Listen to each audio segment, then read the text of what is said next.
Hello అండి. ఈరోజు ఒక మంచి బ్లౌజ్ డిజైన్‌తో వచ్చేసాను. ఇది జస్ట్ నార్మల్ బ్లౌజ్ అండి. బోట్ నెక్ బ్లౌజ్ కాదు. మీరు నార్మల్ బ్లౌజ్‌కి ఎలా అయితే మెజర్‌మెంట్ తీసుకుంటారో అలాగే తీసుకోండి. పైన షోల్డర్ దగ్గర 2 ఇంచులు పెట్టుకోండి. అండ్ మీ నెక్ యొక్క డీప్ అనేది మార్కింగ్ చేసేసుకోండి. మార్కింగ్ చేసుకున్న తర్వాత నేనంటే ఎప్పుడు నెక్ డీప్ అనేది కాకుండా నేను కింద నడుము పొడుగు అనేది చూసుకుంటాను. మీరు అలానే చూసుకుంటానంటే అట్లానే చూసేసుకోండి.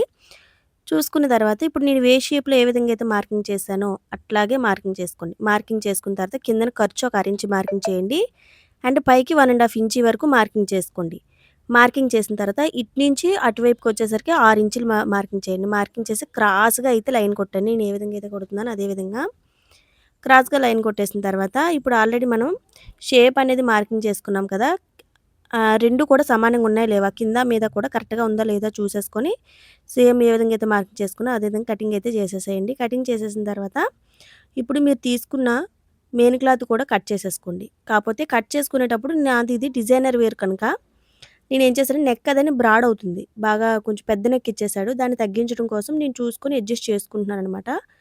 మేబీ మీరు ఇలాంటిదే కుట్టేటట్టయితే మీరు కూడా అడ్జస్ట్ చేసుకోండి. ఓకేనండి. లేదు నార్మల్‌గా కుట్టినట్టయితే నార్మల్‌గా మనం ఆల్రెడీ లైనింగ్ ఎలా తీసుకున్నామో మెయిన్ క్లాత్ కూడా అలానే తీసేసుకోండి. తీసేసుకున్న తర్వాత ఇప్పుడు ఏం చేస్తారంటే నేను ఇప్పుడు దీనికి సాటిన్ వేస్తున్నాను. నెట్ కనుక సాటిన్ వేస్తున్నాను. ఆ సాటిన్ అనేది ఎలా తిప్పుతున్నానో ఒక్కసారి గమనించండి. ఓకేనా అండి. ఎందుకంటే సాటిన్ అనేది తిరగబడిపోయే అవకాశం ఉంటుంది. మనం మెయిన్ క్లాత్ పైకి పెట్టుకొని దాని మీదని షైనింగ్ వచ్చేది కూడా మీదకే పెట్టండి.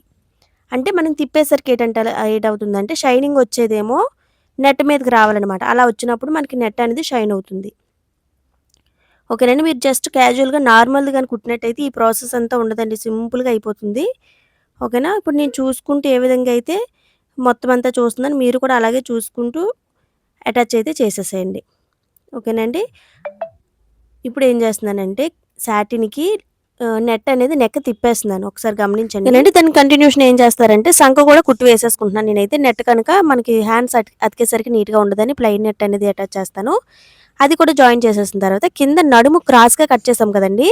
అది కూడా క్రాస్‌గా ఏ విధంగా అయితే కట్ చేసుకున్నామో అదే విధంగా స్టిచ్ చేసుకొని అయితే వచ్చేసేయండి. మొత్తం స్టిచ్ చేసేసిన తర్వాత ఎక్స్ట్రా ఉన్న క్లాత్ మొత్తం కట్ చేసేసి మెడేమో చిన్న కట్స్ ఇచ్చేసేయండి. కట్స్ ఇచ్చేసిన తర్వాత మొత్తం రివర్స్ తిప్పేసేయండి. ఇదిగోండి మొత్తం రివర్స్ తిప్పేసి ఎడ్జ్ కుట్టు అనేది వేసుకొని వచ్చేసేయండి.